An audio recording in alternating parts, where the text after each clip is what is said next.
Okay guys, so meron tayo dito ngayong dual coin slot setup na ginagawa. So wala ko lang ito guys is box. Ayan. Ito yung mga kailangan nyo kung meron kayo mag-DIY kayo ng coin slot. So ng dual coin slot para sa inyo mga piso net. So pakita ko sa inyo ito guys. Ayan, yung setup ko.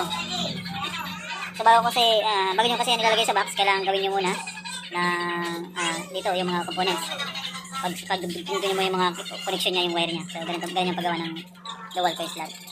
So ito guys, meron na siyang power yung timer, pero yung wala pa tong power yung kanyang out. Kasi hindi pa tayo naghulog ng barya, wala pa yung kuryente. Ayan. Ayan, tatawakan ko yan guys, wala pa yung kuryente, okay? So nakasaksak na yan, no? Tingnan nyo. Ayan, no? Nasa outlet, kaya may power siya. Ayan. Ito yung transformer, kailangan nyo ng transformer. Ito pala yung mga component guys, no? So pakita ko. Una dito tayo, timer, thread. Kung dual coin slot, kung single coin slot, pwede rin naman. So isa-isa lang, ayan. So ang setup ko kasi guys, dalawahan. So dual coin slot, pakita ko sa inyo. Medyo nakakalito ng konti yung dual coin slot. Ayan, sana maintindihan nyo itong aking wiring. At explain ko naman ng mabuti sa inyo guys kung paano ito nabuo. So umpisahan natin dito muna tayo sa transformer. So yung transformer is 220 volts. Siyempre nandito tayo sa Philippines. So yung red 220. Tapos yung blue is 12 volts. So papasok yan dito kasi yung ating timer is 12 volts, yung kanyang kailangan na kuryente at saka yung coil slot. So kaya meron tayong transformer para mag-power yung mga component na to, yung coil slot. So ayan. Tapos ayan, ito kung makikita nyo itong wire na to, ito puti. Ayan, papunta siya doon sa outlet. Ito po yung 220. Ayan, pasok siya dyan. Then papasok po dito sa transformer. So ayan po yung wiring siya. Tingnan nyo na lang na maigi kung paano ko siya ginawa. Yung red, ayan, yung red na isa, nilagay ko dito sa isang ng wire galing sa 220. Tapos pinagsama ko yung black, papunta dito yun guys, dito sa timer. Itong black na to, itong black, ito yung black. Tatlong wire to guys, kasi pag bumili kayo ng ganito, meron yung kasamang wire. Ayan, ito yung mga sobra, may mga sobra kasi yan. Ito, tatlo yan.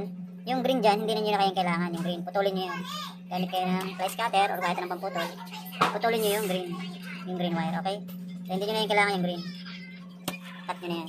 So matitira na lang yung dalawang wire, yung black at saka yung brown. So same din yan dito sa kabila kasi double coil slot nga ito. So ganito yan. Pagsamahin nyo lang yan, yung brown tsaka itong black. So okay? Para yung black, pagsamahin nyo, ilagay nyo dito sa wire, papunta dun sa saksakan, sa outlet. Okay? So ito yan, isa. Ayan o. Malinaw yan guys, no? Tapos yung red naman ng 220, ilagay nyo dito. Ayan, magkakasama silang tatlo.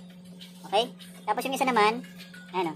Yung isang wire, papunta dito sa outlet. So wala pa ng kuryente. Ayan, wala pa kasing hulog. Ayan o. Huwag kayong matakot dyan pag wala pang hulog. Pero kung nag-setup nyo yan na mali, baka gumamit kayo guys ng tester.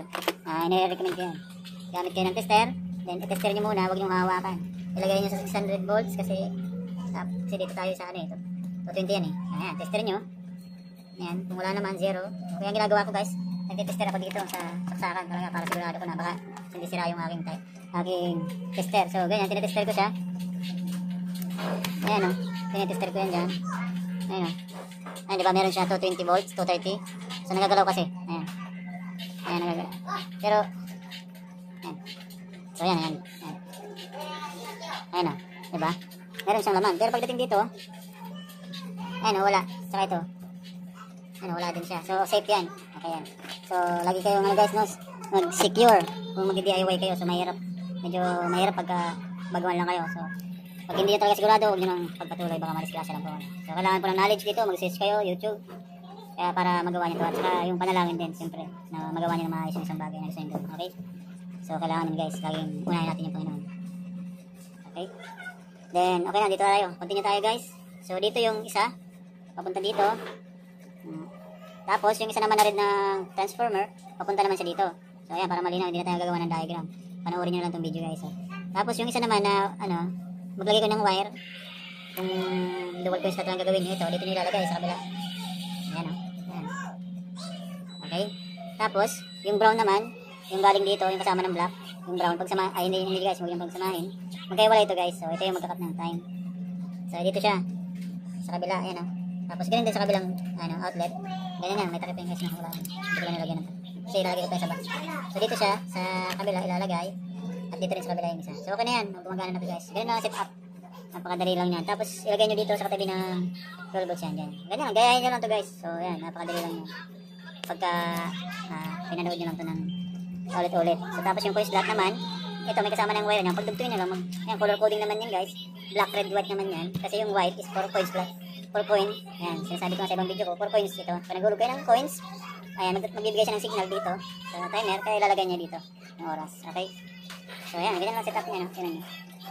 Yan, dyan nyo nakalagay sa timer. So yung isa, ganun din ang gawin nyo dito. Ayos lang ha. Dito nyo ilagay yung coins yung para sa coin slot. Okay? So ganun lang kadali. Pag nalagay nyo na yun guys, kulang na lang ito is box. Kasi ilagay nyo lang ito sa box. Bahala kayo kung discarte nyo kung paglagay sa box. Madali lang naman ito ilagay eh. Basta meron kang magpagawa kayo ng box o kung marunong kayo gumawa ng box. So marami naman dyan gumagawa ng tutorial sa YouTube kung paano gumawa ng box. So dali lang ito guys.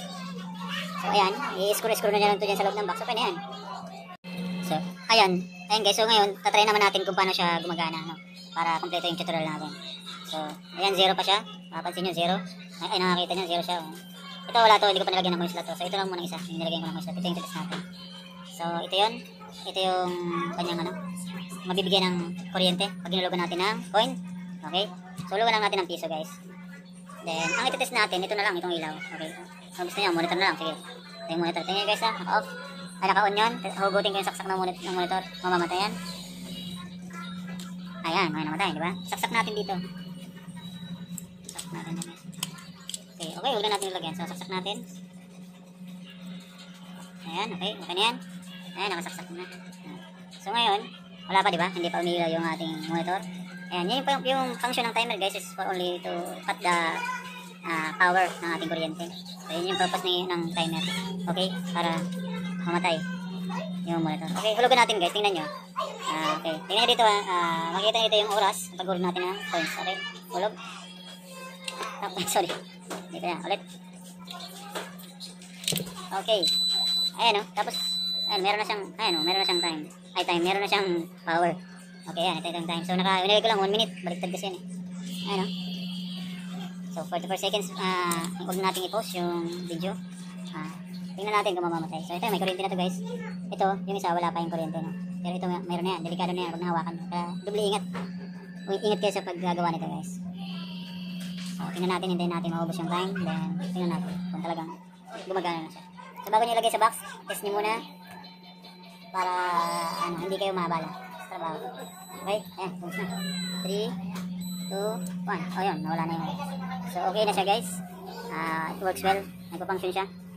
So, ganun lang. Madali lang yan. So, okay na yan. Pili na itong ilagay sa box. So, okay? So, ayan guys. Sana, hanggang dito na yung video ko. Sana may natutunan kayo. Comment na lang kayo dyan sa baba guys kung meron kayong questions. Okay? Comment nyo na lang. Salamat and good luck sa ating mga business. Thank you.